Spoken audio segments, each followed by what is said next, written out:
platforms simultaneously. So this we typically reach. Good evening, everyone, and welcome to our Power Podcast All-Star Live Stream Series. I'm your co-host / moderator, Brother Bedford, and once again, we want to thank you for sharing with us your most valuable resource, your most valuable asset, and that is your time. You don't get a chance to do a do-over. So when you take time out of your life to spend it with us, we hope and pray that we're doing our part and giving you value, something that you can use, something of substance that you can take to build your life, your family life. And of course, we talk a lot about business and money. So we want you to make sure that you're getting the right information to take care of that as well. We got something very special for you tonight. I'm extremely excited about tonight. This is one of those topics that is very near and dear to my heart. So I just can't wait for us to get started. So what I need you to do to let everyone know that we're live and in living color with Dr. George C. Fraser and Dr. Claude David Whittaker. So go ahead and hit that share button right now.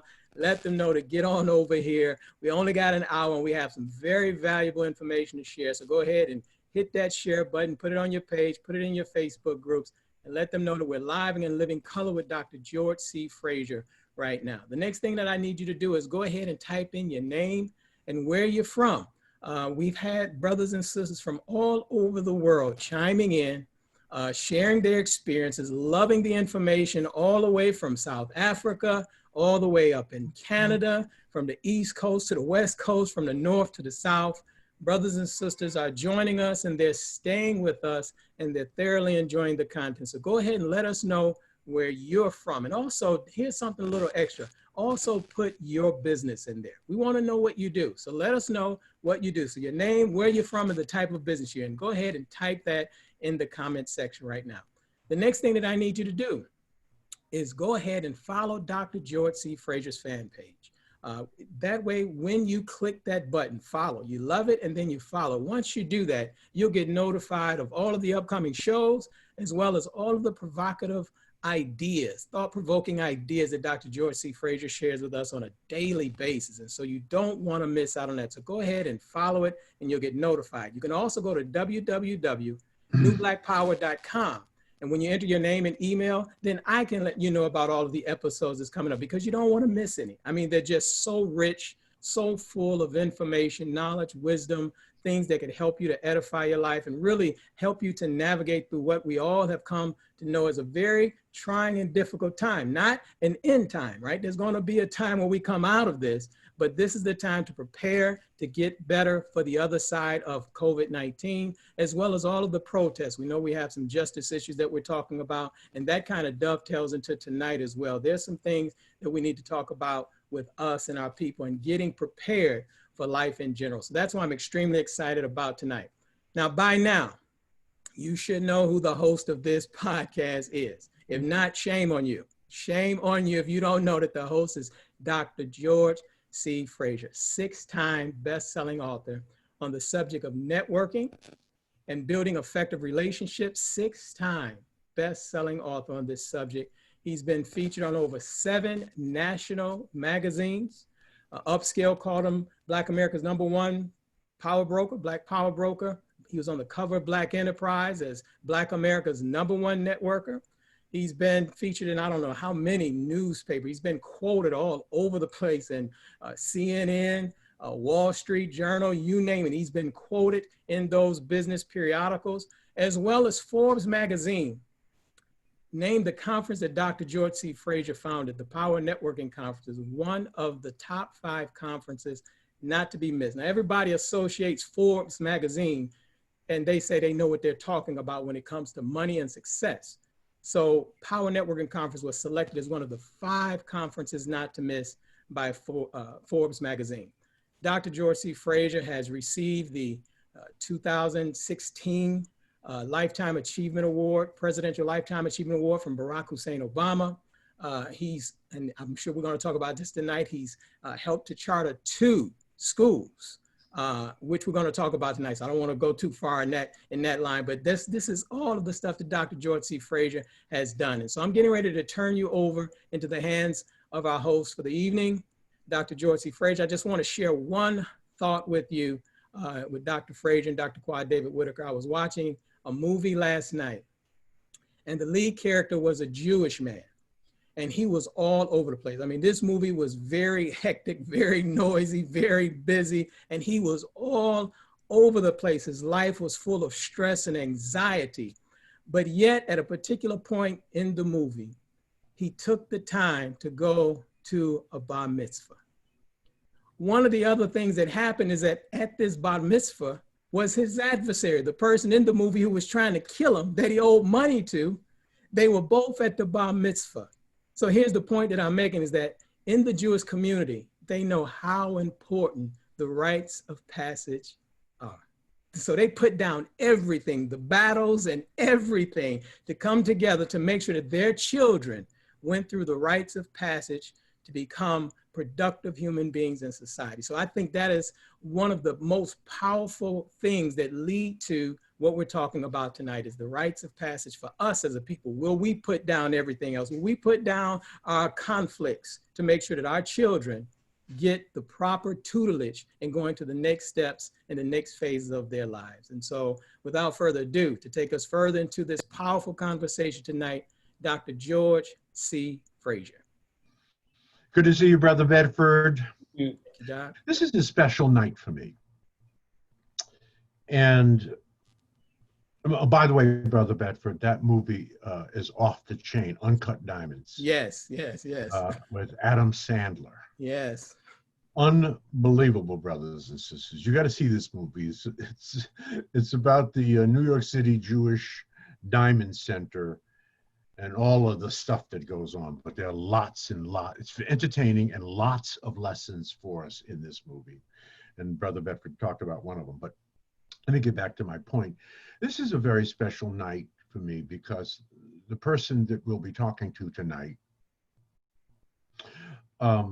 aside from my wife and obviously my children, this gentleman, Dr. Claude David Whittaker, may be the most important person in my life. That's not an exaggeration. I've been knowing him almost a half a century. We were kids together. We grew up, in a sense, together. The interesting thing about Claude David Whittaker, and you'll see how he comports himself, you see how he talks, you'll see his breadth and depth of knowledge. He's the quintessential elder. But Dr. Whittaker was exactly like this 50 years ago. He was an elder when he was in his 20s in terms of his knowledge and the way he comported himself. He's an incredible human being, an ally, a coach for me, has been for 50 years. You can't even imagine having a brother like this to the right of you for 50 years of your life. So between him and Donald Williams, Corky we call him, and Dr. Whittaker, really it's the reason I am the way that I am. I say that also because it was through Dr. Whittaker that I was convinced to go through an adult rites of passage program. Me and my partner, my late partner, Greg Williams, we went through it together. It was a totally new experience, and that experience changed my life. So much so that if you read Success Runs in Our Race, I talk about that experience and how transformational it was in my life. And I'm not saying it because he's sitting here and because we're going to talk with him tonight. I'm saying it because it was. You're going to learn about that tonight. I want to give him a full-blown, proper introduction. He is also, and it's in his introduction, an installed chief in the village of Antaqua in the city of Elmina, Ghana. He is wearing one of the traditional, let's call them robes, that one wears as an installed chief, but he's so much more than that. You'll find that out as we go about interviewing. So let me just give him a full-blown, because you need some context here, because we're sort of coming at you cold with something like this. And I actually don't know of a Zoom call that I've ever seen promoted where we are actually talking to an installed chief and one of the leading authorities on African rites of passage programs in the United States, if not in the world. So this may be a first for all of you. Dr. Claude David Whittaker, Esquire, also known as Nana Kra Kuima II, born 9 a.m. Thursday, November the 18th, 1943, is a dedicated father, teacher, cultural advocate, and Akan chief. In 1980, he simultaneously received his Doctor of Philosophy degree from Case Western Reserve University with a specialization in educational psychology and his Juris Doctorate degree from Cleveland Marshall Law School. So he is also a practicing attorney and a practicing family psychologist. And he was our family psychologist from the moment Nora Jean and I got married 47 years ago. Nana Whittaker has been a career educator and a cultural advocate for over 4 decades in his unrelenting quest to aid the development of urban students, families, and communities. He is also a race man, no question about that. Nana Whittaker has served as a high school mathematics teacher, a graduate school program coordinator, a school board member, and co-counsel in numerous desegregation cases. He maintained a small family therapy and legal practice until the late 1990s. His 30-year-old Rites of Passage transformation process for 25 to 30 Kent State University freshmen is the recipient of an Innovative Programming Award, and the sister program is in its 10th year in West Virginia University. Since 2004, Nana Whittaker has been involved with his daughters and colleagues in the development and operation of several rights-based urban charter schools that have received favorable state reports and continue to show promise for urban students. I am proud to say that I was there with him. We worked hand in hand to help start and to build an African-centered charter school. I'm just trying to pick up where I was. As part of his Akan chieftaincy and as chair of the board of trustees for the Atankwa Development Company, Nana Whittaker has made over 50 research and development trips to Ghana to oversee development projects and expand his knowledge base of rites of passage, concepts, principles, practices that form the educational foundation of the urban charter schools. Nana is confident that the behaviors, attitudes, and learning curves for urban students will show dramatic improvement when given the opportunity to experience the full benefit of the African cultural spiritual principles that enabled African ancestors in laying the foundation for civilization. That's not hype, that's anthropological and biological fact. Nana Whittaker has also written Rites of Passage, A Journey of Transformation, a primer providing a clear and concise step to guide through the 8 basic phases or passages during one's life cycle, including pre-birth, birth, childhood, pre-adolescence, adolescence, adulthood, middle age, and old age transition back into the ancestral realm. His newest book, Why I Became an African Chief, provides a transformation template with spiritual strategies for those seeking a life of purpose and significant achievement. I'm living testimony to that. Finally, in addition to helping expand the positive impact of charter schools, improving Atankwa's infrastructure, health and education, and numerous civic commitments at home and abroad, Nana is currently working on Reflections in a Black Man's Transformation, a sequel to David Walker's Appeal, and a book regarding what traditional governance can offer African Americans. He's an awesome brother. I don't know what I would do without him. He is the chief. Nana is the chief of the Power Networking Conference, is highly reviled, not reviled, there's lots of reverence around him, right? I'll get my R's right. I may be intimidated by him sitting there and watching me, but I love him. As I said, I don't know what I would do without him. And I want to introduce you to, if you do not know, Dr. Claude David Whittaker. Dr. Whittaker, David, how are you? I'm wonderful. Thank you so much, so much, so much.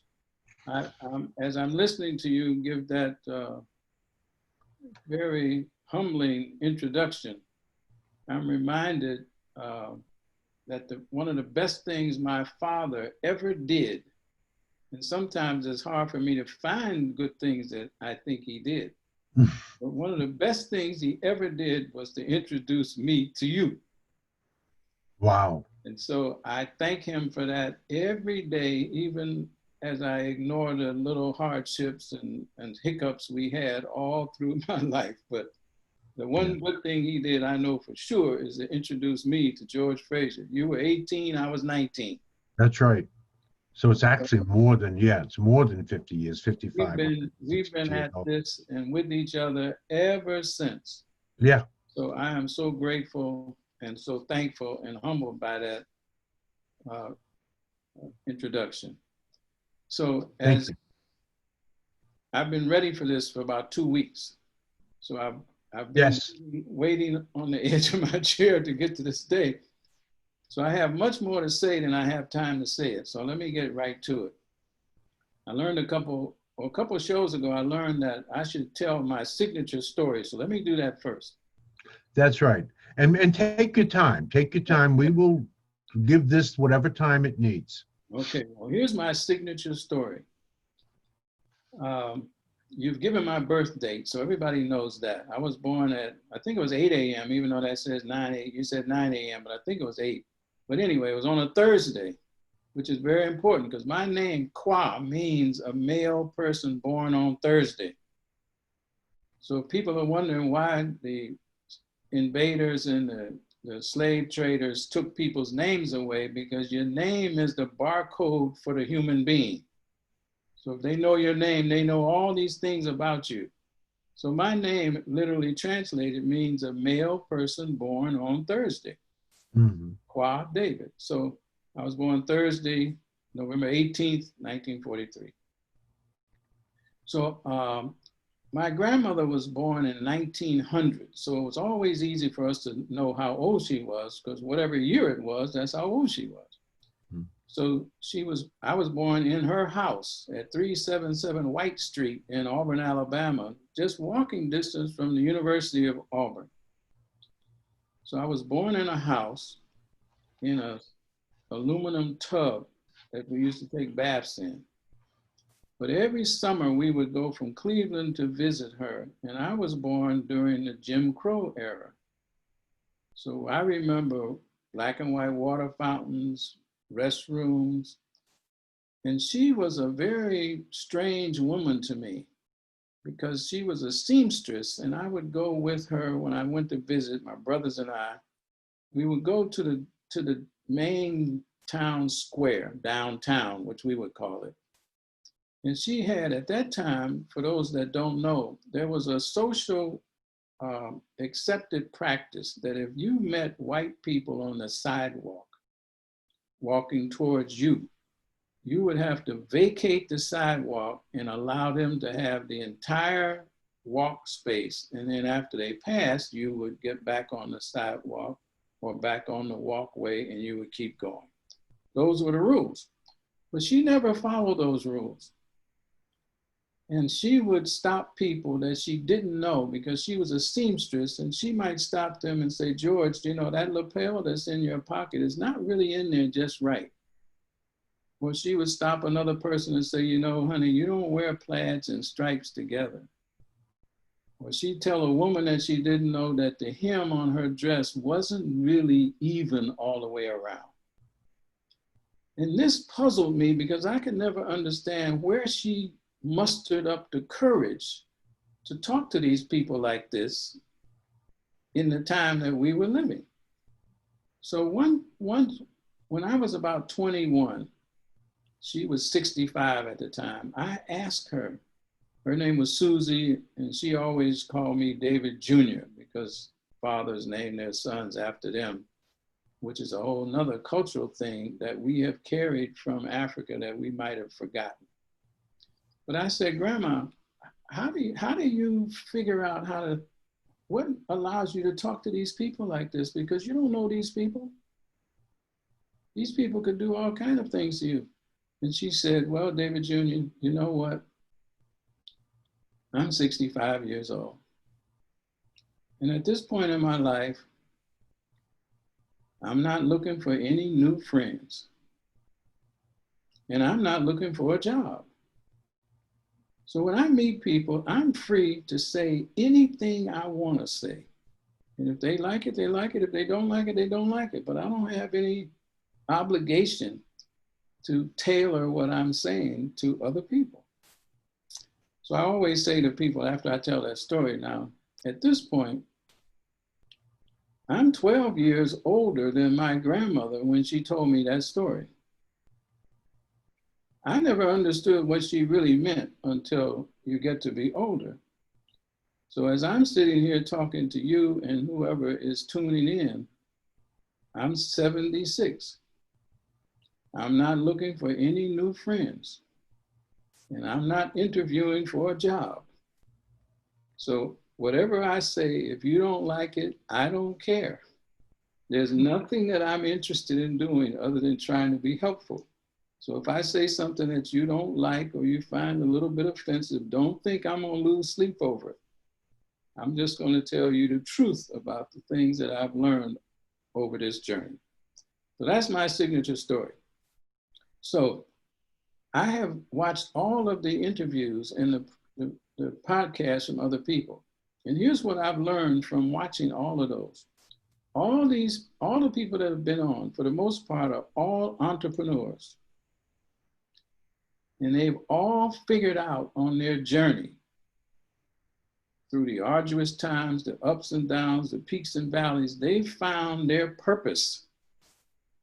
And they have figured out how to master the path, and they've figured out their purpose, and now they're happy, because if you know your purpose, then you can live here or anywhere and work at that thing, and you'll be happy because you're good at it, you like it, other people know you're good at it, and so that becomes a common thread. And Rites of Passage is all focused on purpose. That's what it's really focused on. So that's what I found common with all the people, including myself. If I have time, I'll tell you the second story of my grandmother that relates to this, but I'll move on. Now, one of our revered elders that's now an ancestor, John Henry Clark, made the following statement. What a people do for themselves depends upon what they think about themselves. I've added to that by saying what people do for themselves depends on what they think about themselves, and what they think about themselves depends on what they've been taught about themselves. Mm. And we've been taught some ugly stories about ourselves, and those stories that we've adopted consciously and subconsciously are part of why we don't do for ourselves. So there's another statement I want to make that's attributed to Mark Twain, but it's so apropos that I'll mention it anyway. Mark Twain said, the two most important days in your life are the day you were born and the day you figure out why. Mm-hmm. So why we were born becomes a very, very important thing to all of us. So let me give a definition of rites. Rites of passage, by definition, are those rituals and ceremonies that enable an individual or a member of a group to come to know who they are, where they're going, and why they're going there. as they move from one clearly defined state of existence to another. Hmm. So if you're in grade school, you go to middle school. If you're in middle school, you go to high school. You have this job and you leave and you go to another place. All these are transitions that create a new station in life. If you're single and you get married, now that's a whole different thing. If you're married and you have children, now that creates a whole nother dynamic that you have to adjust to. So that's what rites of passage is. So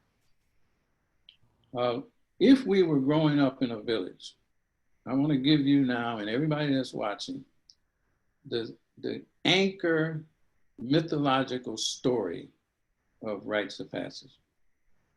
Every great movement, every great institution has its creation story that everybody, if you adopt that story, you can live by it.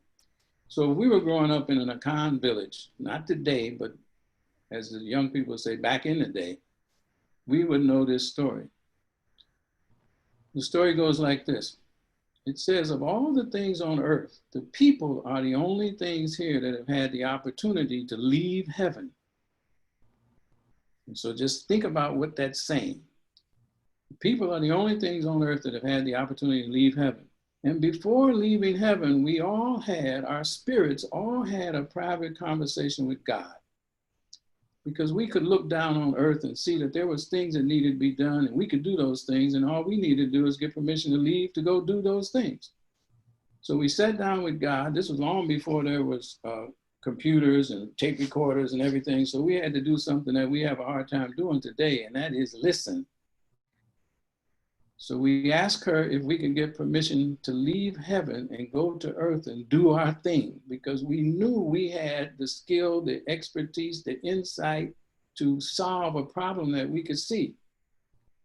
And so she told us to come back, she'd have to think about it. So sometime later we went back and sat down with God again and wanted to get an update on what was happening. And he advised us that he had considered it, and it seemed logical, and we were given permission to leave. So we all left, our spirits all left heaven to come here. Now the journey from heaven to earth is a long way. So there's a lot of things to see on the way. So we stopped and we looked at this and we looked at that and we looked at this and we looked at that. And there were things that, lots of sights and sounds. So we listened to this and we listened to that and we listened to this. Well, when we were about 9 months away from earth, we realized that you can't be on earth without a body. So we started the process to fashion the body that we would need to do the job that we knew we needed to do, and we knew what it was going to require. So we spent the last 9 months fashioning our body so that we would have the perfect body to do the job that we know we need to do. Now the irony to me is, since we fashioned a perfect body, once we got here, now we're not satisfied with that body. We want to look like somebody else. We want to do something else, but you fashioned the perfect body for the job that you said you wanted to do. So now you look around, you say, well, this body looks a little bit better than mine. So I think I should do that. I think I should work out. I think I should do all these things. But you had the perfect body that you wanted at first, but that's a story for another day. So once we arrived, we experienced the predictable problem. We realized that we spent so much time in our journey looking at one thing or another and listening to one thing or another, making our body so that when we actually arrived, we could not remember why we came here. So here we are, trying to figure out what we're doing here. Why does the life we're living seem so unfulfilling to us? Why do we ask ourselves, is this all there is to life? And we want to be like other people, but we have a job to do that we said we wanted to get permission to go do it. So now most of us are not on that job. We're trying to do other things. So that means the job that we came here to do, no one is doing that job, because we're all trying to be like Mike, or trying to be like Beyonce, or trying to be like this person or that person. So nobody's doing the work that we actually came here to do. So that work is not getting done.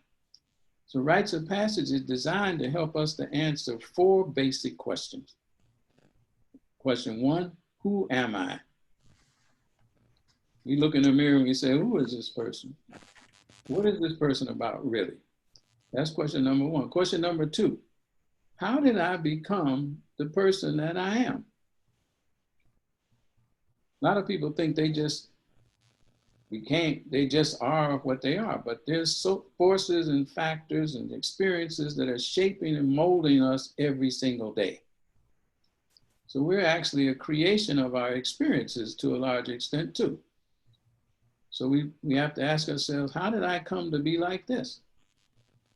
Then we have to ask ourselves question three, because after a while we spend so much time creating stories about ourselves and pretending that we're one thing and we're as opposed to another. So we have to ask ourselves, am I really who I think I am? We tell the people that's bill collectors that we're not home. We tell the boss at the job that we couldn't get to it because this happened, that happened. So we spend so much time putting on these different masks all day long, 24/7. We don't even know whether that's us or that's someone else. We're just pretending to be this person.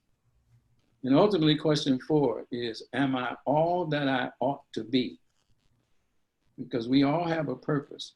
We all should be doing something. We all should be making a significant contribution to this world, and the world is waiting for our gifts. So if we don't deliver them, the world has to wait for the next incarnation or the next person to come along that has a similar task before that task is done. So that's the basic story of Rites of Passage. It's all related to purpose. So you've mentioned that the 3 phases already. I mean, you've mentioned the 8 transitions or periods or passages that people go through. And we all go through those passages. Some we go quickly, some we go more slowly. Many people have difficulty because we try to drag old problems into new passages where they really don't belong. Mm. So if you have a young man that's 30 years old and he's living in his same room in his mama's house and he has 2 children, you know that there's something wrong with that picture.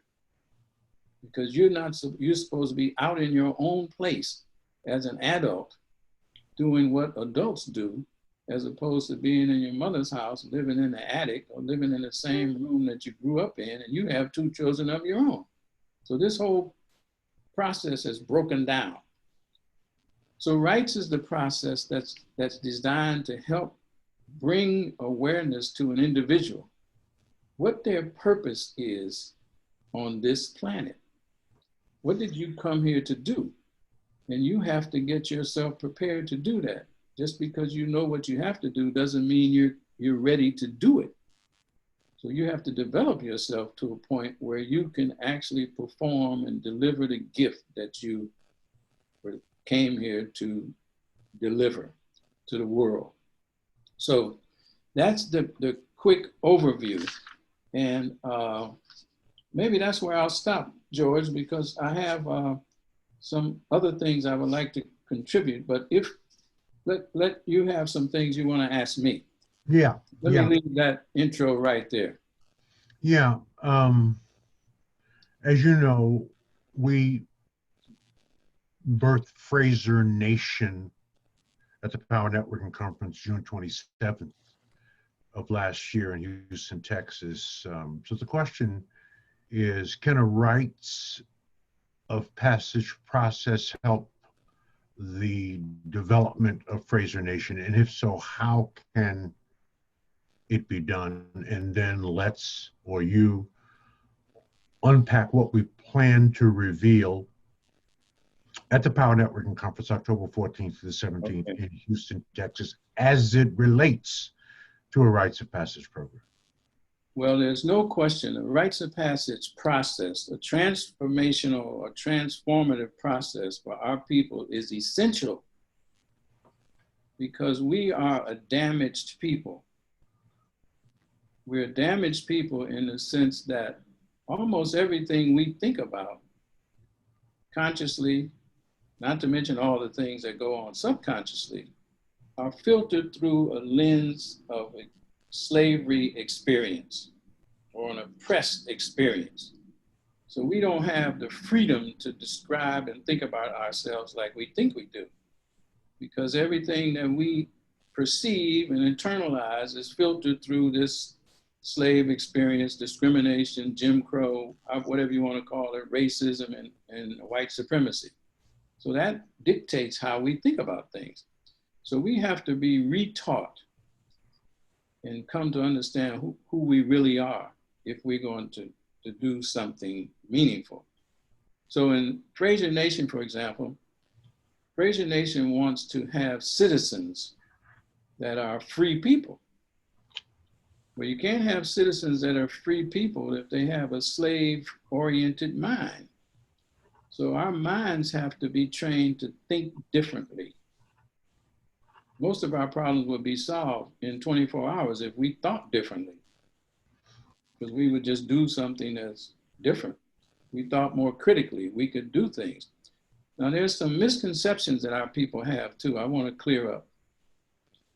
One misconception we have that's really prevalent, I hear it in the news with the George Floyd case, and you hear it all the time. It says Black culture.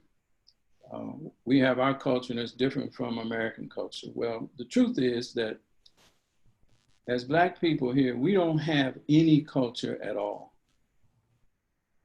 We live in a societal arrangement. We don't have a culture. What people are describing or referring to when they say culture, they're talking about forms of dress, music, language, and body language, and our style. Well, that's an aspect of culture, but that's not culture. That's an expression of culture. Culture has 4 basic functions. And when I give the functions, everybody should know we don't have that. The first function of a culture is to teach people how to interpret reality so that you can look around and you know what's going on. We don't have that. Second thing is culture determines standards of behavior. So if you have a culture, everybody knows how to behave, what to do, what not to do, and everybody conforms to the culture because it's the glue that holds the culture together. So one of our biggest problems is everybody just wants to do their own thing. You don't do that if there's a culture. You do what follows the rules. So that's the second aspect of culture. The third aspect is rites of passage, which is to communicate the information about item 1 and item 2 to the next generation. Because you don't have a nation, you don't have a village, you don't have a community if no one is taking time to develop and inculcate the next generation with the information that's going to be needed to sustain that culture. And fourth, a culture has to figure out how it's going to maintain itself, provide for itself, and protect itself. So as Black people in the United States, if anybody thinks we have that, I would be happy for them to email me and explain where it is. We don't have that. So there's the other misnomer, or it's not a misnomer as much as it is a diagnostic example and a prescription. The phrase of, it takes a village to raise a child. That's an African proverb based on the experience that the children that are around, everybody that comes in contact with them has to be responsible enough to help guide them, because that's the way that they will become mature and develop. So it's going to take all of the village to raise that one child. So if we understand that and we believe that, and we say to ourselves, where are our villages? If you realize you don't have any villages, then it shouldn't be a mystery to you as to why you can't raise and develop these young people and why they're out of control. Because if it takes a village to raise them and you don't have any villages, then it's obvious that they're not being guided properly. So they're doing whatever they think they should do.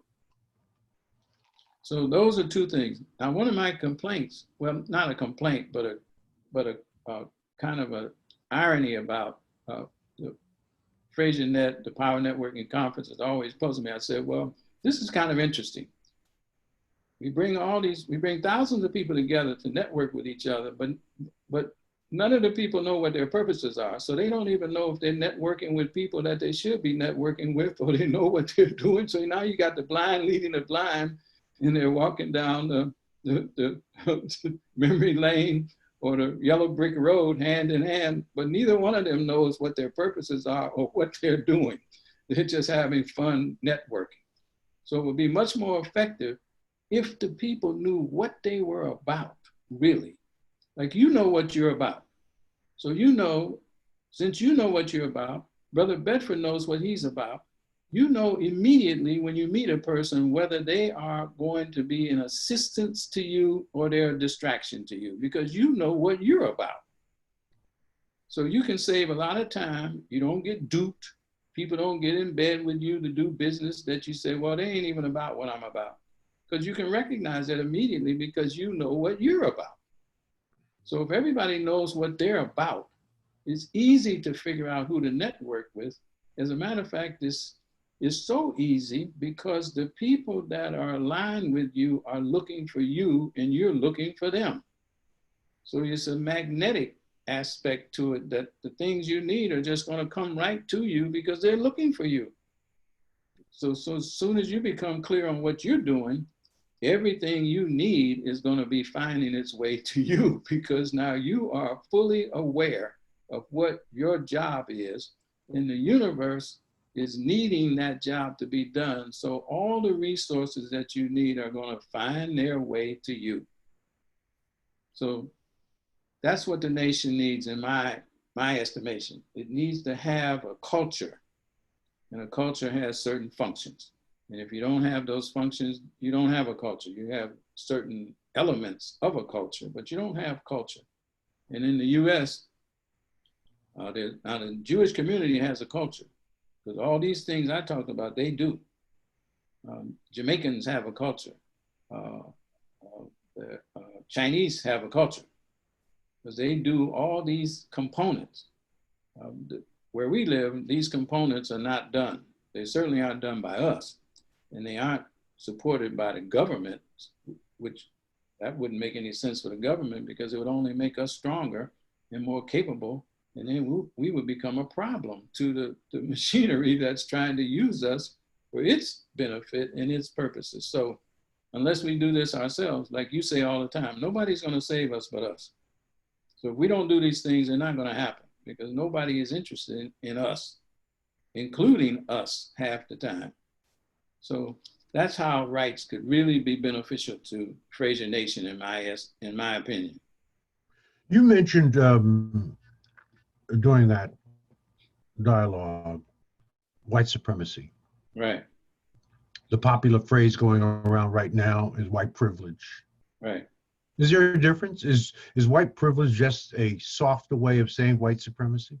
Or are they two different things in your opinion? Well, white privilege is a subset of white supremacy. But I'm glad you mentioned that, because we are also misusing another term that has become popular to say, racism. What people are talking about in contemporary language right now, they're not talking about racism. They're talking about intense prejudice. They're not talking about racism. They're talking about prejudice. Oh, you said something, and that's a prejudice. You're judging me. You're prejudging me before you even know me. That's prejudice. You don't like me because of the color of my skin. That's prejudice, because you don't know me. So how could you not like me just because I have a different skin color? But racism is a different thing. Racism is bias plus power to impact negatively the person or the group to which you have a bias against. So Black people don't have enough power to be racist, because we can't make white people do anything. We can't redline their community so they can't live where they want to live. We can't tell them they can't rent an apartment because we don't like them.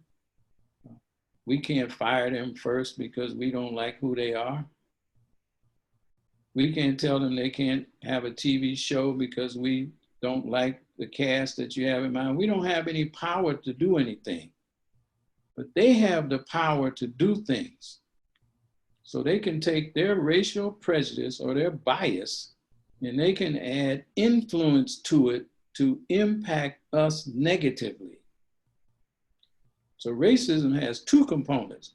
Bias, we all have our biases. We can say, I don't like people that wear plaid shirts. That's up to you, but that doesn't stop them from wearing a plaid shirt.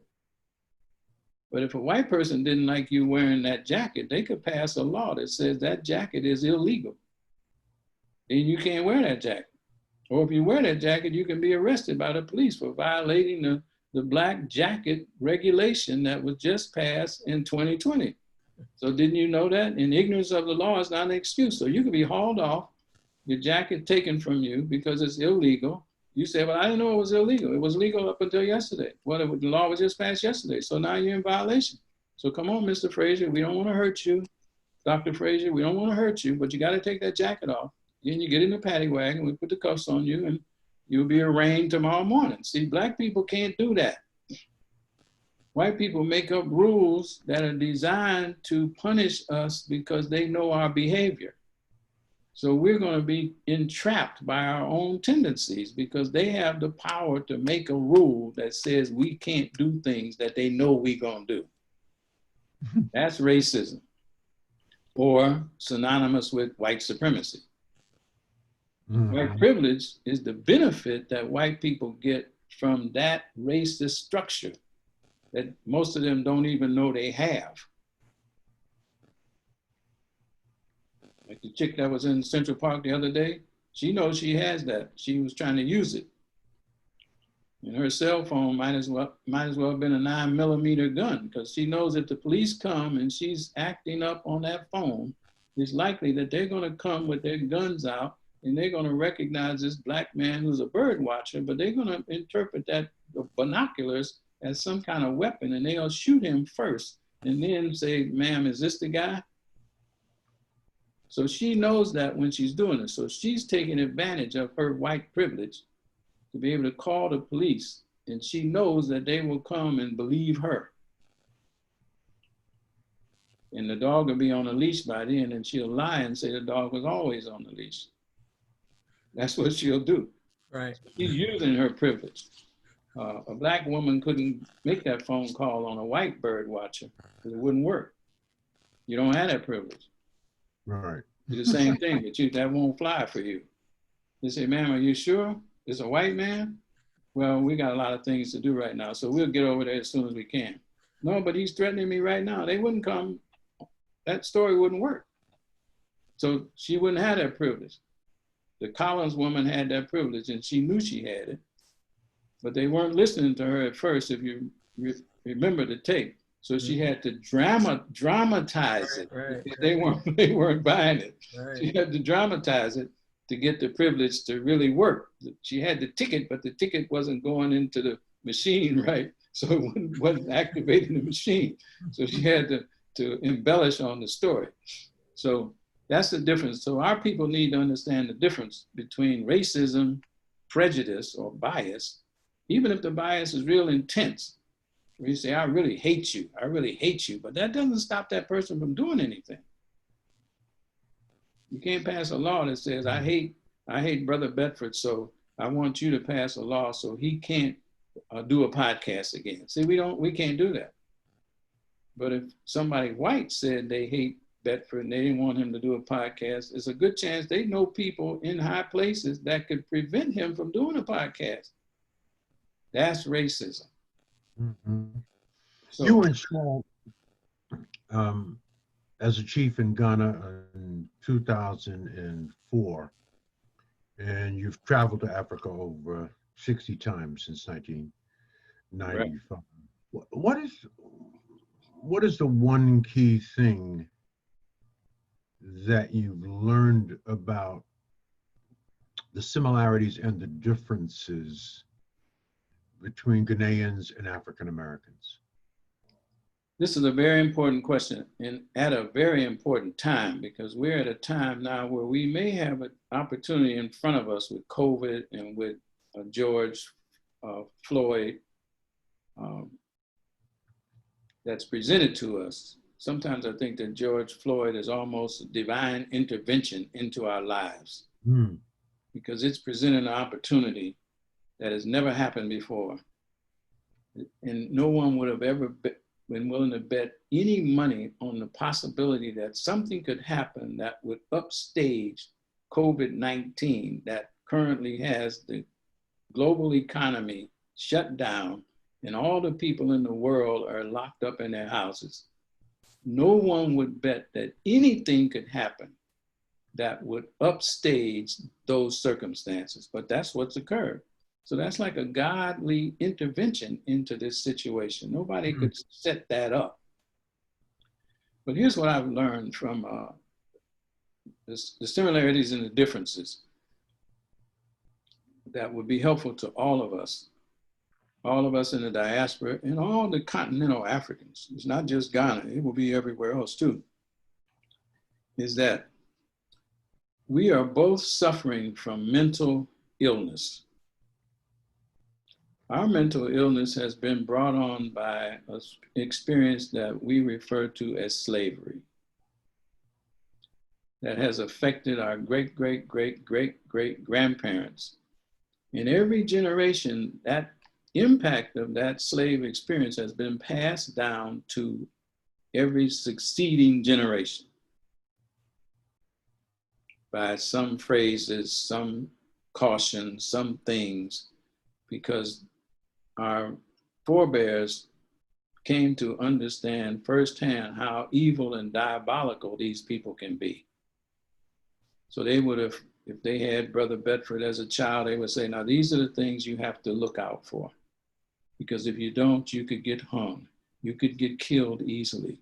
So this is what you have to do. This is how you have to conduct yourself. When you get around certain people, you can't look them in the face. When you get around certain people, you have to be humble. When you get around certain people, you have to keep your head down because these people are vicious. So Brother Bedford has his child and his son, he tells his son the same thing. And it comes down.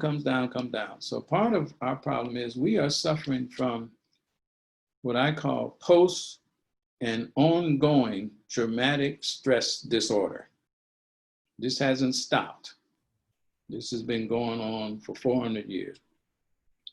Ghanaians, on the other hand, they are suffering a mental illness brought on by colonialism. The thing we share is we don't understand colonialism and they don't understand slavery. And we tell them that slavery was worse than colonialism. And they say, well, you sold us. No, we say you sold us into slavery. Your people sold us into slavery. So I hate you because you're the descendant of people that sold us into slavery. And they're saying, well, colonialism was no walk in the park now. You actually had it better than us because nobody came into your village and killed your chief and killed your queen mother and killed all the royal family and drugged them out and drugged them through the street. And then they came in and took over your village and made you work. See, you didn't have that experience. They just took you. We had to witness them killing everybody that we love in front of us and then dominated us. So we have this ongoing debate about who was punished the most. And in reality, we are relatives. We are the children of the ancestors. They are the children of the ancestors. So most of these people are in the same family that we're in. We just don't know that. So that's the barrier that has to be overcome. We think that Africans don't like us. And Africans tell us that what they were taught in school, that, see, African people, one thing that African people do is to migrate. African people leave and go places. African people do not have any problem traveling. And so because if they did, they wouldn't have populated the whole world. So African people been all over this planet. So the one thing, so African people go to hunt. They go to get things all the time. What doesn't happen that often is they don't come back. So in school, they were taught that their ancestors left them to go get work. And they went to America and became rich and never looked back to help you out. So they abandon you once they struck it rich. Here they are in Hollywood. Here they are with gold chains. And they should have been sending you some money back here because that's what the culture would demand. So they were taught in school that your people left you and they made it out. They made out and they just forgot about you. So that's what they've been told. We've been told that they sold us into slavery. So now we have these two erroneous things that happened on occasion, but they weren't the general rule. So that's a bridge that we have to come across. Mm.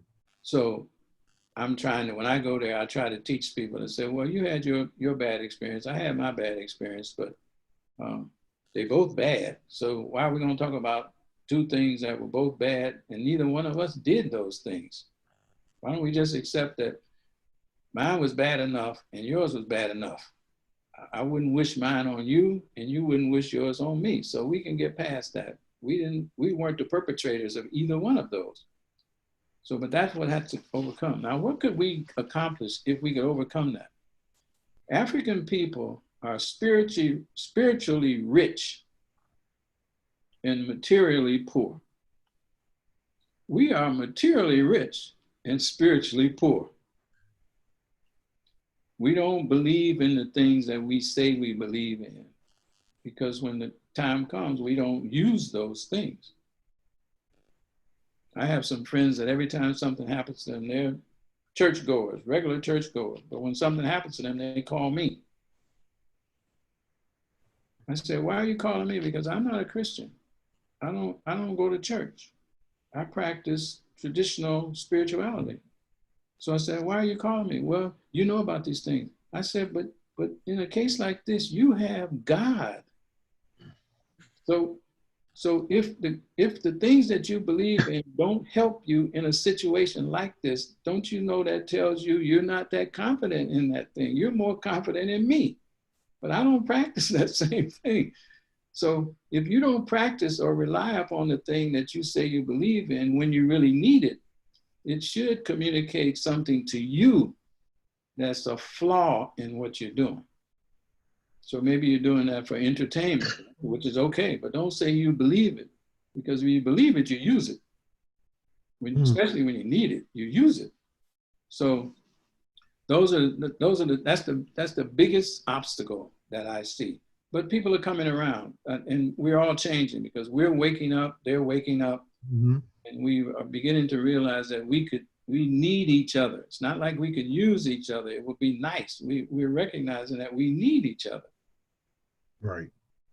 How do you view COVID-19 and the whole George Floyd thing and their relation to African Americans? And what are the three major messages you feel are important for our people? Let me think. Well, one thing is for sure. Why it's happened, I don't know. I consider it to be a divine intervention. George Floyd, even though there have been prior instances of basically the same thing, we all know that there's something different about this. It has captivated the attention of the entire world. Why do you think that is? It has to be some divine spiritual energy that's being moved. Because why would people in Australia be demonstrating? Yeah. They don't know George Floyd. They don't know any of these things. It's not something on their news networks that they pay attention to. Or people in Italy, Germany. Or why are the Amish protesting? I mean, when is the last time you heard of that? I never heard of it. They don't have televisions. They don't read newspapers. I mean, but they are protesting. They are what we call literally off the grid. So where would they even know about this? Cell phones, perhaps, but who knows? So I can only attribute this to something that's bigger, that's happening, that provides an opportunity for us as Black people. It's kind of a wake-up call to some reality that if we were astute enough and realize here's an opportunity for us to get together so we can get ahead. Everybody else is running to their own houses now. Every country is thinking about its own place. And we are a country within a country that's just not organized. The Chinese are a country inside of a country that is organized, and they all live in Chinatowns. They're a country inside of a country that's organized like the home country that they come from, as best they can do it. So they're not running for political office. They're not doing campaign speeches because they don't really need that, because they have the culture. They have their actual culture to support them. And if they observe it and function in accordance with the culture, they have what they need. They don't need to have mayors. They don't need to have people in Congress. They can do what they want to do because they have their culture and is cohesive. Mm-hmm. So this is an opportunity for us to figure out how can we become unified, free, and make progress. We have an opportunity to do that. Now, if we blow it, it's just on us. This is an opportunity. Nobody's moving. If we was, instead of, I hope our people are not sitting watching TV all day right now. We should be thinking, planning, strategizing as to where we're going to go when the door is open, because we have time to do that. We don't have distractions. So we could come out of this hitting the ground running with whatever we're going to do, as opposed to just running around aimlessly. So some of the demonstrations are just pent up energy that's being released. There's not much direction and order to what's happening, unless it's a secret plan. If it's a secret plan, it's really being camouflaged very well, because I can't get an idea of what it is. Yeah. But people are letting off energy. They're upset, and I understand that. But somebody has to, like people like us, we have to try to bring some order, direction, and logic to what is happening. Where are we going to go after we finish doing these things? What are we going to do then? Right. So there has to be something that's going to guide us. But the opportunity is there. So half of what we've always said as Black people, we just want an opportunity. I don't want a handout. I just want an opportunity. Well, we have a huge opportunity right now. To say, now let's regroup, let's think, who knows what, who has some direction, what kind of plan can we come up with that we can all agree on? Even if I don't agree with 100% of it, I'm willing to do it because it's better than what I can come up with on my own.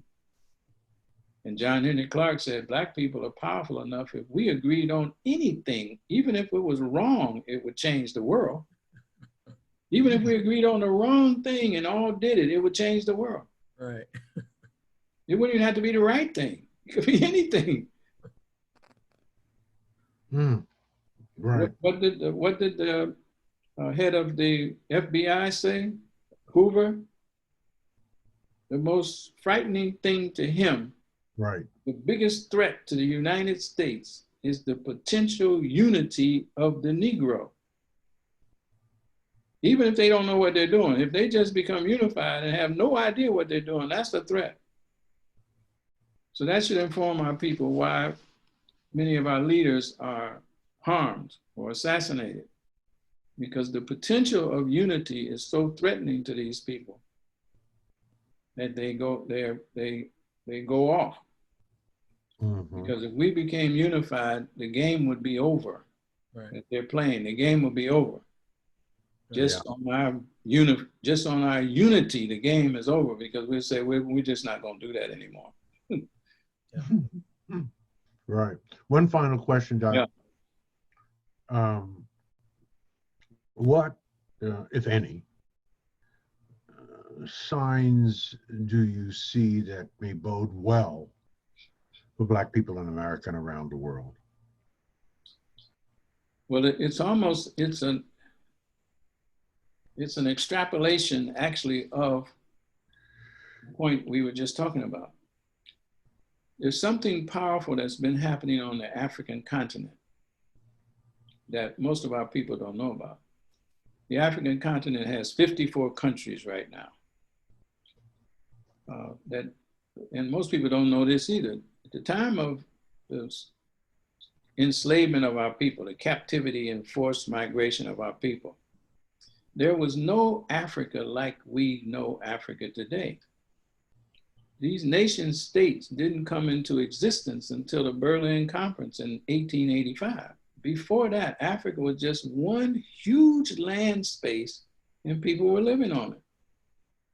If you were 10 miles apart from another village, you didn't even know that village was on the planet because you didn't go that far.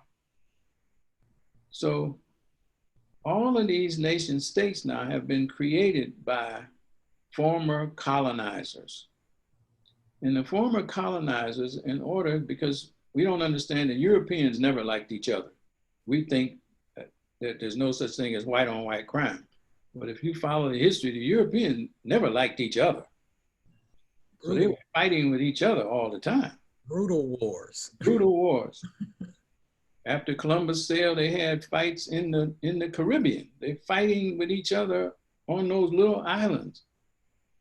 So they never liked each other. In a certain way, I believe that we have saved them from killing each other because they can all agree that they don't like us. So if they focus on their hatred to us, they can avoid what they feel about each other. But if you look at the European Union now, Britain wants out. They said, we can't take this. We can't take this any longer. We don't want to be with you guys. But all the guys are their own people. So they don't like each other. So that's something we have to understand. They don't like each other. And we are the antidote for their self-destruction because they all agree that they don't like us. So they can focus on us. So what the colonizers did, since they didn't like each other, they created trade routes on the African continent so that it would benefit their colonial nations. So, which interfered with African nations being able to trade with each other, because you could only trade by using a certain route. So even though your next door country, Ghana and Nigeria, you can't trade with Nigeria, it's your next door neighbor, because Nigerian trade has to go to a certain place in a certain way, and then it comes back from there to you. So if I make a phone call in Ghana right now to Brother Bedford, my call has to be routed through Great Britain. Mm-hmm. And then it goes to Brother Bedford. Yep.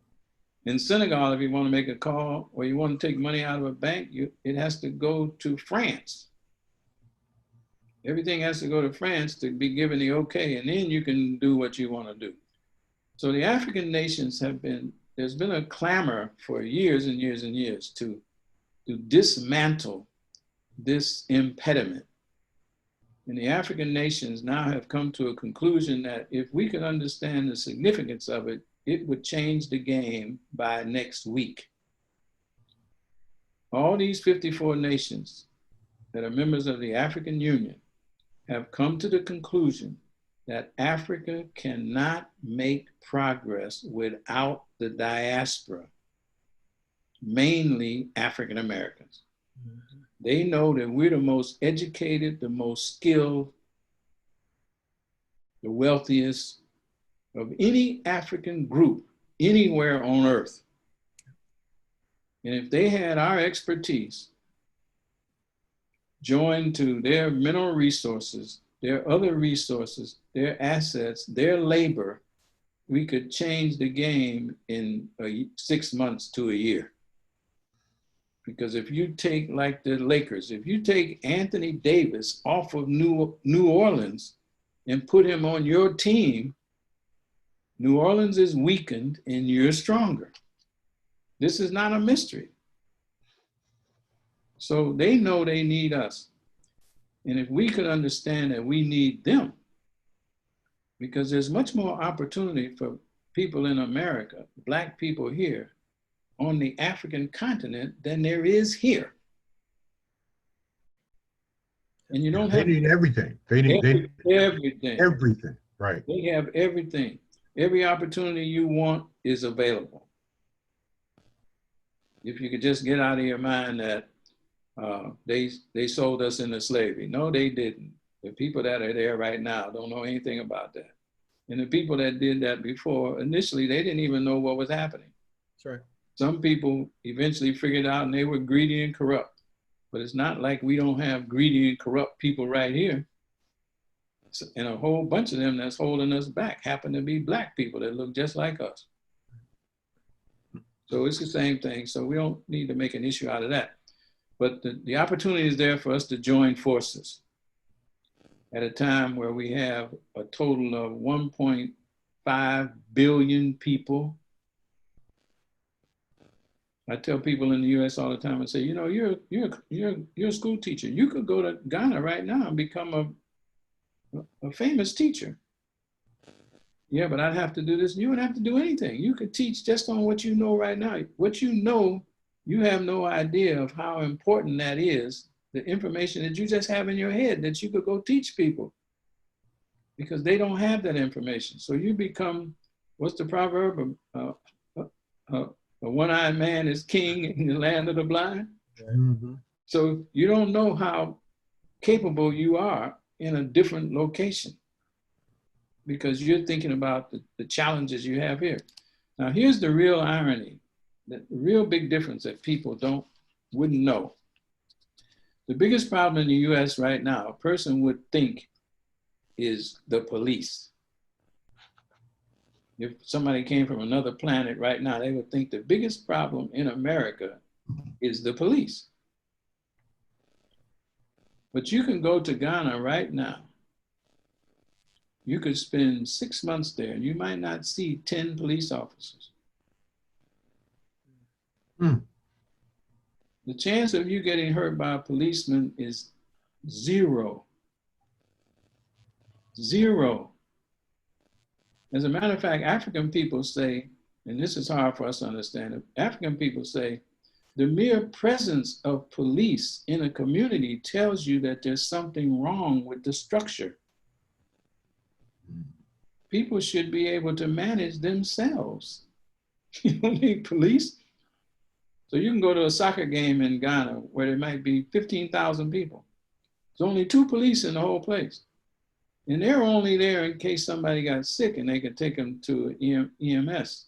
They're not there to manage the crowd.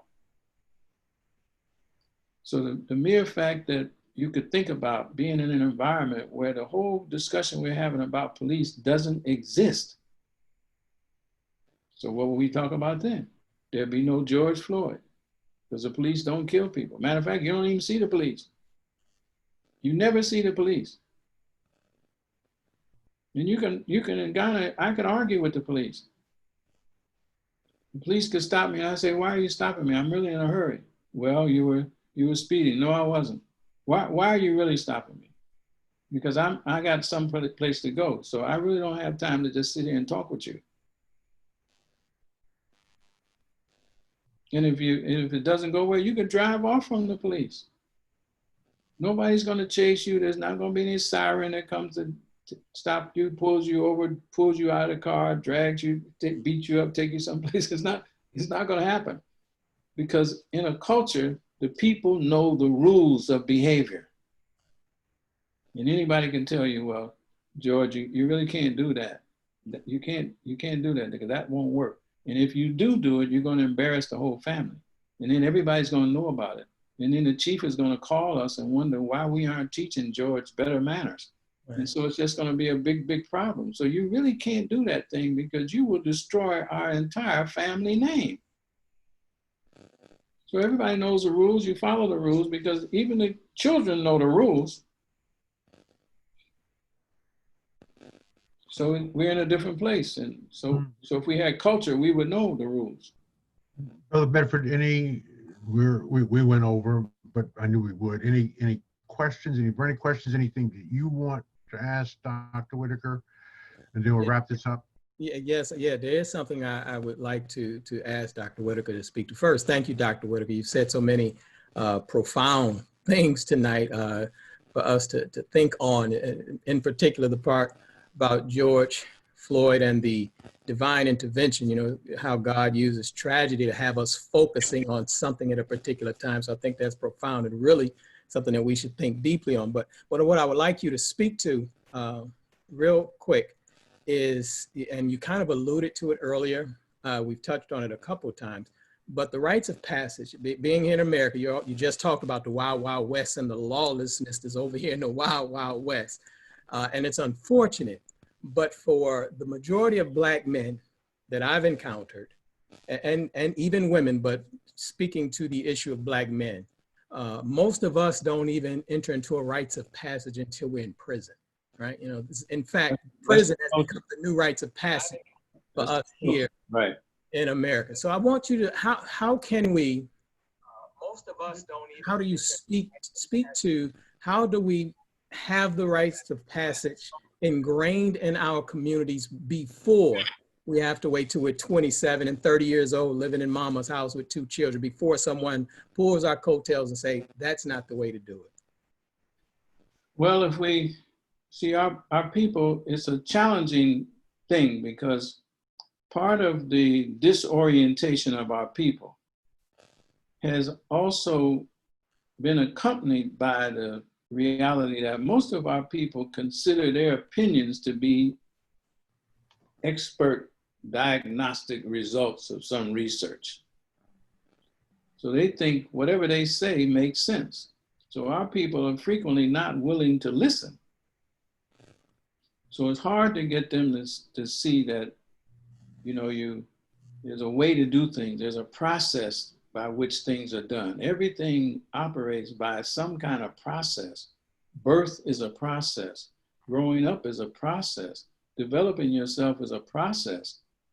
You can't just say you want to do something and all of a sudden you're able to do that. It doesn't work like that. There's a process.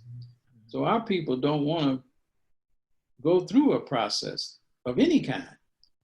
Our people want to wake up in the morning and immediately have a thought and become a CEO of some company by noon without doing anything. Well, nothing happens like that. So, but if we, in Fraser Nation, so if you want to be a member of something, now you have a reason to do the things that are required. Because you want to be, like if you want to be a Blood or a Crip, you got to do the things that you have to do to become a member.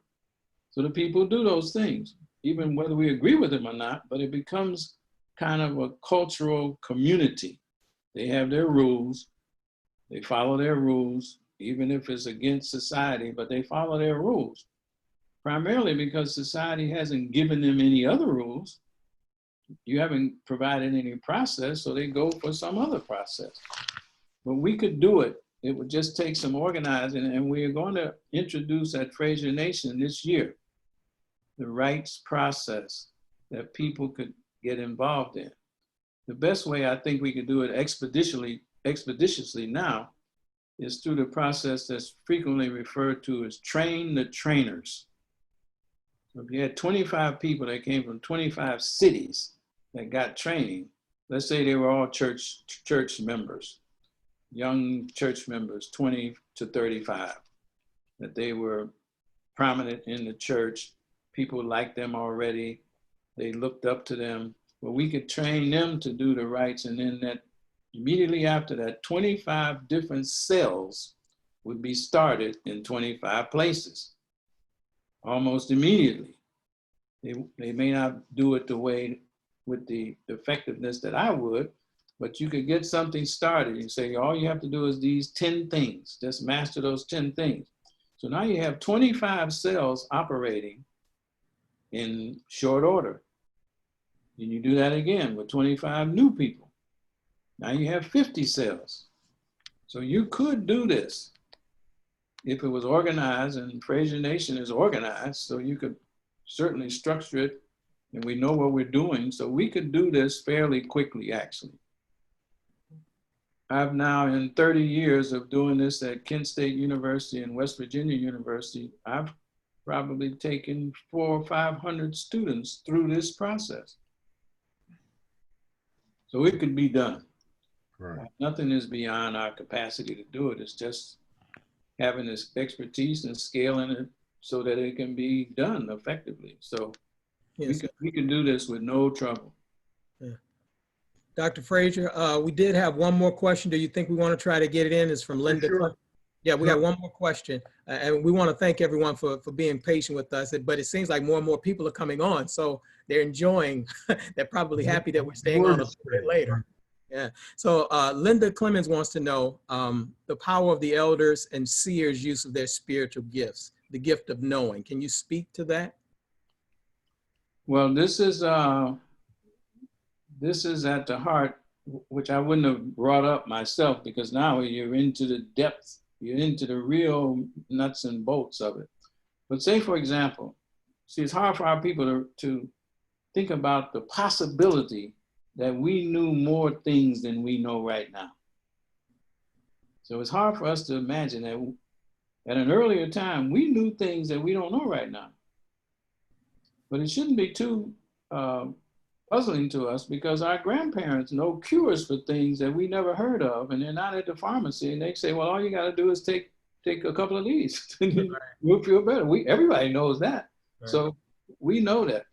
But when I say the rites of passage, the first question is, who am I? Now just imagine, just for the sake of discussion, and just imagine what I'm saying is true, because I've seen enough things to tell me that what I'm talking about is not imagination.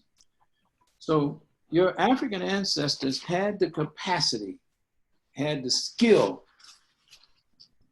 that when a child was going to be born, they could meet with the pregnant woman, and they could communicate with the spiritual world, and they could find out what is the purpose for that child. Mm. So when that child is born, the child gets a name that identifies the child's purpose. The name that identifies the child's purpose is a name that communicates to everybody in the village what that child is here for. So everybody knows how they can help develop that child simply because they know the child's name. And they communicate with the spiritual forces to find out, why is this child coming? Because if the child is coming, we have to be prepared for the child. We need to know what the child is coming for, so we can be prepared, so we can help them. Otherwise, the child is just wandering around on the earth with no assistance. So that's the power. Now, if we could tap back into that, which is mostly power that women have, the intuitive capacity to know stuff without tangible evidence. Now, men, we compete against that. Mm-hmm. Because if we talk to a woman and she says, well, let's say, Brother Bedford or George, you meet somebody and you go home, you talk to your girlfriend or your wife, she said, I don't have a good feeling about that brother that you had over here just the other day. So why you say that? Because you don't even know him. I know that. I just saw him the other day, but I don't have a good feeling about him. So you be careful, because if you go into business with him, you could get burned. But we'll say, well, give me some. You can't just tell me you ain't feeling him. So give me some tangible information. Do you know anything about him? No. Do you know where he's worked before? No. Do you know anybody else he's been involved with? No. So how you gonna tell me you think he's not gonna be a good person to be with? And she'll say, I'm just telling you I don't feel it. I ain't feeling it. So most women, unless they become so involved with the societal demands of paternalism. See, in America, to be a woman and be successful, oftentimes you have to become manly in order to deal with the energy that's always around you that you have to deal with. So you have to take on, adapt, and become manly in how you do things, not knowing that you're sacrificing the power that's really important, which is your intuitive nature, which is what we need. We need the intuitive nature because that's closer to the spiritual world than the way we operate. We operate with facts. Give me the facts. Tell me what, how much, when, what's it gonna cost, and when is it gonna be over? That's what we do. If you can't tell me those things, I'm not gonna listen to you. You're just telling me how you feel. But how you feel is the most important thing in terms of intuitive nature, because you're getting that feeling from this spiritual world that's around us all the time. It's not, you're not making things up. You're interpreting the things that are happening. So if we had elders that had these skills refined, we could solve problems. We could solve problems very easily because we would know more than we know now. We're problem solving in the dark most of the time. We're just guessing at something, crossing our fingers and hope it's going to work. There's an African that told me once, he said, you know, I don't understand about African Americans. I said, what's that? He said, especially, I don't understand about religious people. I said, what do you mean? He said, we wouldn't keep worshiping a God that doesn't deliver on our prayers. We expect results. So if we're praying and praying and praying and nothing's happening, we don't keep praying to that same thing. If you say you can make it rain and 3 days go by and there's no rain, well, we stop listening to you. You can make it rain, and we know rain when we see it. So if you say you can make rain, where is it? If it's not being produced, we know you can't do it. So we move on to somebody else that can. He said, you guys seem to be praying, praying, praying, but I don't see the results of these prayers. We wouldn't keep doing that. That's what puzzles them. Because we expect results. So if we had more people that could tap into that, or we recognized them and then we didn't say they were crazy, and we utilized that capacity, it would give us intuitive forecast about what is going on and what we need to prepare for. Like people in the South can tell you, we go to visit, for example, they tell you, well, it's going to rain, and you say, I don't see no clouds. Well, I can smell the air. I can tell that it's going to rain, and it's going to come from that direction. And the skies can be just as clear because they know things that you don't know. And that's always been in our culture.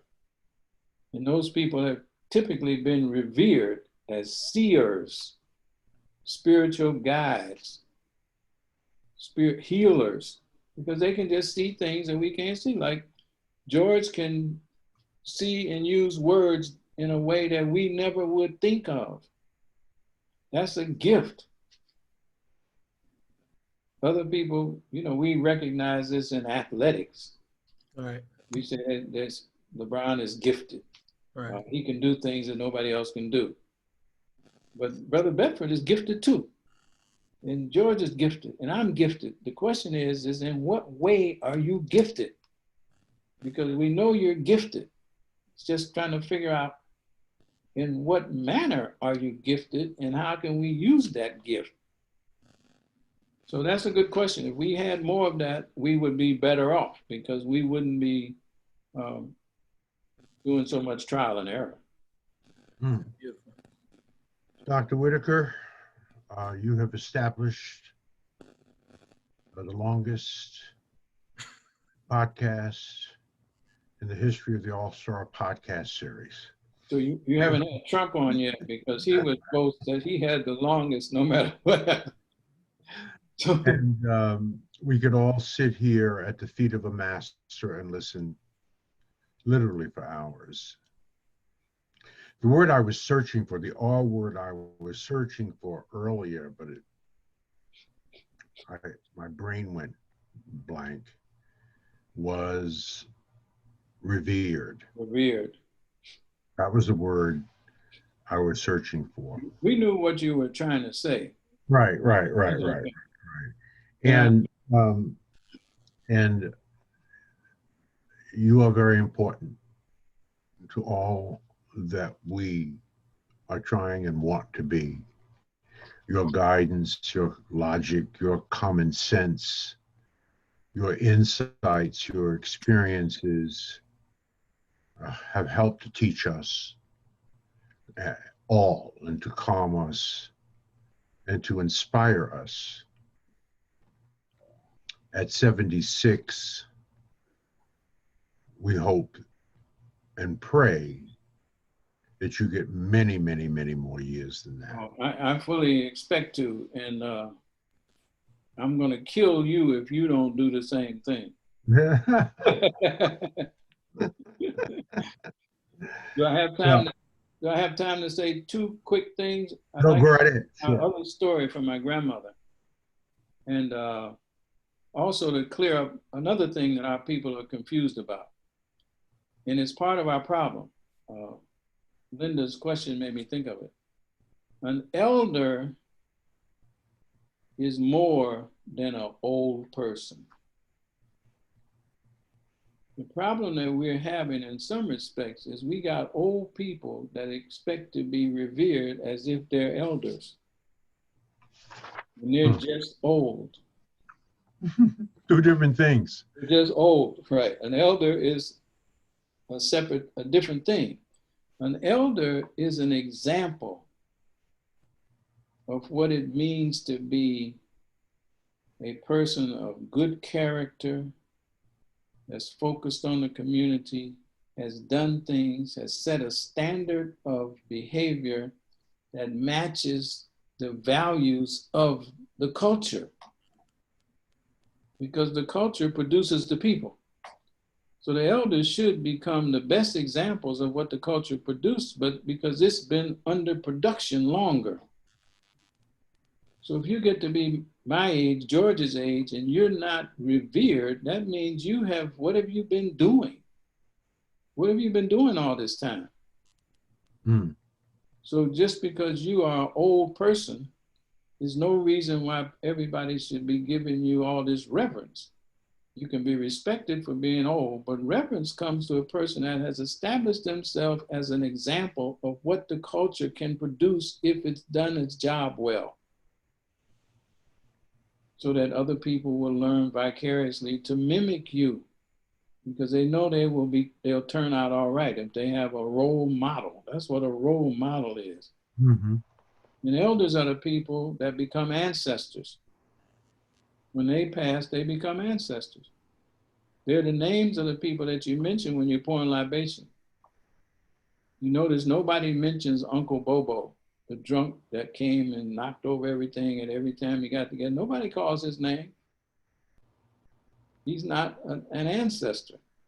So the ancestor is an example of an elder that lived his life, her life, to the utmost and provide an example for other people to follow. And they've done something. Harriet Tubman. That's why we mentioned Harriet Tubman. Harriet Tubman did something. Sojourner Truth, Martin Luther King, Malcolm X. We mention their names not just because they got old. We mention their names because they did something significant that can serve as a model for others. Jesus. He did something. You don't mention people that don't do anything. So action, that's why we say action speaks louder than words. You got to do something. So the final thing that my grandmother told me, I was a professor at Kent State University, and I was having difficulty with my colleagues, all of whom were white except for me. But I was having trouble dealing with them. And so I called her once and I said, Grandma, I'm having a lot of trouble at the university where I teach, and I just don't know what to do. So her response to me was, well, I'm not surprised that you're having trouble. And I was irritated when she said that, because my interpretation was she's going to now tell me all the flaws that I have that would explain why I'm having trouble. And so I paused and I said, Grandma, I don't understand what you mean by that. She said, David Jr., I'm not surprised that you're having trouble on that job.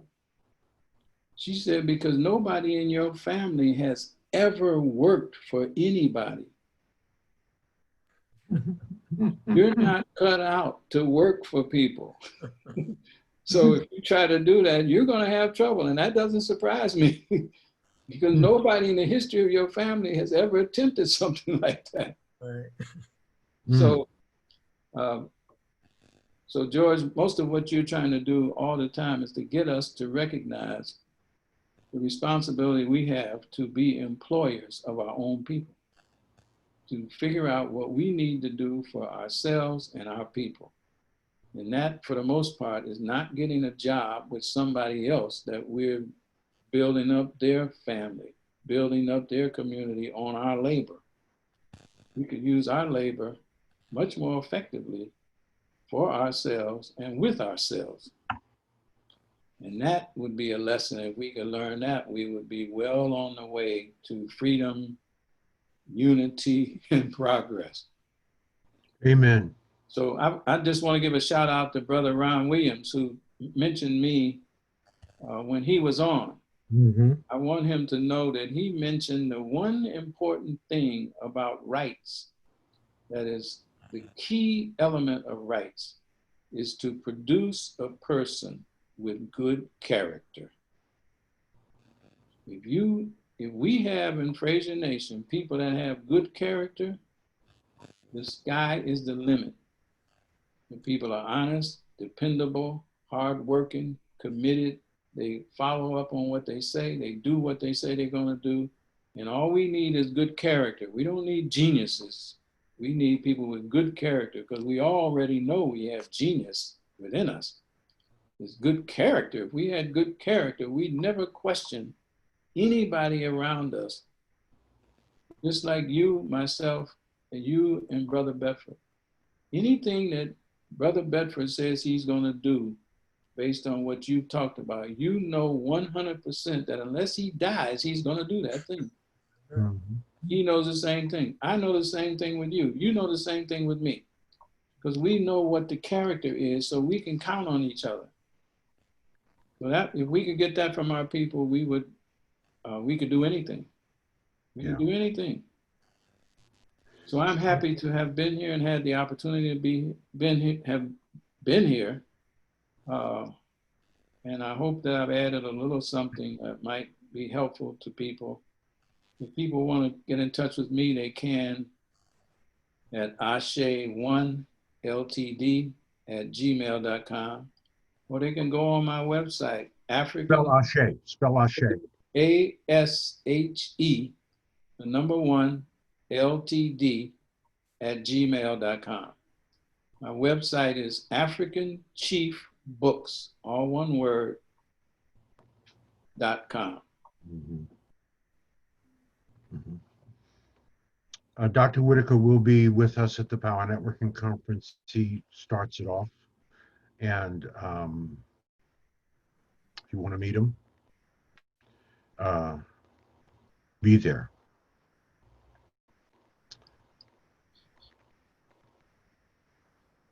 Next week is our last week. Okay. Dr. Whittaker was number 28.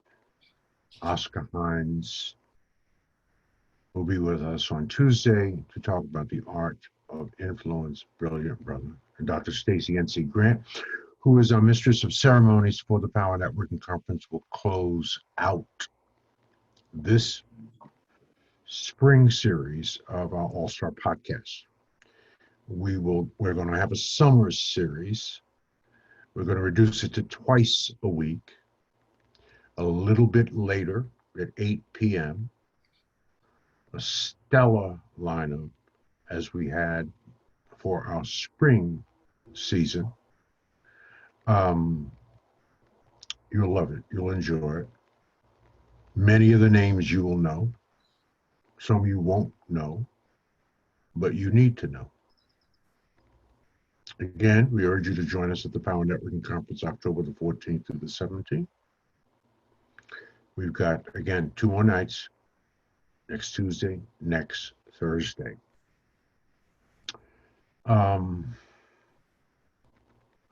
There's really nothing else to say. Dr. Whittaker has said tonight what all that needs to be said. I'm just going to close, Brother Bedford, with a meme that I posted today.